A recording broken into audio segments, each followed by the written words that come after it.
осындай сұрақтар туындамасын деп как раз осы блогты жүргізіп жүрмін. Потому что менің мақсатым аудиторияны вообще жалпы адамдарға осы витамин, дәрумендер туралы насколько олар бізге қажеттілігін көрсету, үйрету, түсіндіру. Енді қараңыздар, бауырдың өзі клеткадан тұрады. Сіздер ойламаңыздар, ну, возможно, потому что вы не врачи, не медицинский работник, сіздер былай түсінетін шығарсыздар, что біздің ағзамызда бүкіл пластмасса емес. Біздің ағзамыздың каждый клетка, даже мына шашымыздың, қасымыздың клеткасы бар.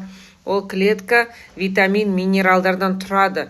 Мысалы, гинекология мынау, даже половые гормоны, химические структурасы, минералдар, самый максимальный, этот кальций, магний, цинктан тұрады.